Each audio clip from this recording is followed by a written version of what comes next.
পিৰালি পালেং মই এজোপা লগাইছিলোঁ, ডাঙৰ হৈছে কিন্তু বহুত, আৰু ছাগলীয়ে খাই খাই পেলাই খালি। আৰু এয়া হ'ল গৰীয়া আলু, মিঠা আলু।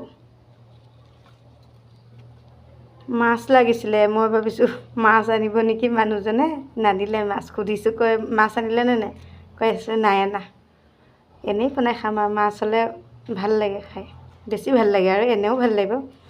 আৰু এইজোপা হ'ল বনকপা।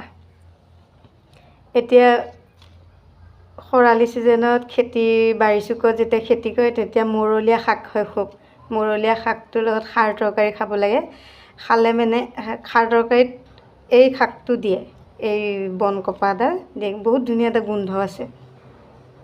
এই খাৰ শাক যেতিয়া মৰলীয়াৰ লগত খাৰ শাক খোৱা হয় তেতিয়া এই বনকপাডালৰ গোন্ধ, মৰলীয়াৰ গোন্ধ, বিলঙনি আৰু কিবাকিবি দিয়ে মাহঁতে জানে, ধনিয়া পাত, নহৰু পাত, চব মিলাই খাৰ তৰকাৰী মানে সৰু সৰু আলু দিয়ে পিছল পিছল, লেটেক লেটেক ভিতৰলৈ যায়গৈ আৰু একে সোমাই যায়গৈ। খাৰ শাকত দিয়ে কিন্তু এইডাল। মই ৰঙালাও আগ, এই বনকপা, ভেন্দি একেলগে মিহিকৈ কাটি যেতিয়া মৰলীয়া শাক নাথাকে আন ছিজনত এইটো বনাই পেলাই খাওঁ। সেই একেই পিছল হয়, লেটেক লেটেক যায়গৈ ভিতৰলৈ, কষ্ট নহয় আৰু। আৰু এয়া হ'ল ৰঙালাও ফুল। আৰু এটা বস্তু আছে, এয়া হ'ল ভোল, ভোলৰ ফুল, ভোল।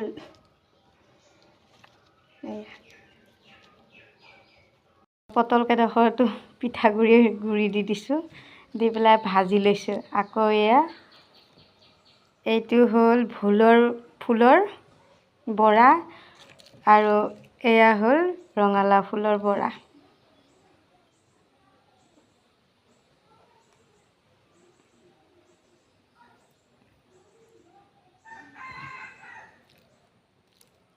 আৰু এইটো মোৰ শাক তৰকাৰীকণ, শাক গৰম।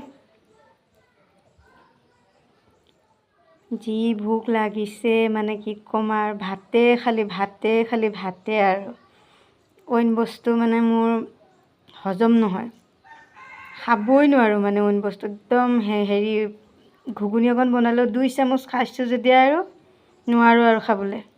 আকৌ ভাত কেইটামান ল'ম, তাৰপিছতহে খাব পাৰিম। পুৰি দুটা খালোঁ যদি আৰু হৈ গ'ল আৰু। ৰুটি ভাবোঁ খাম আজি 3টামান, ৰুটিত এটা আৰু এচিটা এনেকৈ এটাৰ এফাল লওঁতে মোৰ হৈ গ'ল। আকৌ ভাত লাগে অকণমান পিছতে,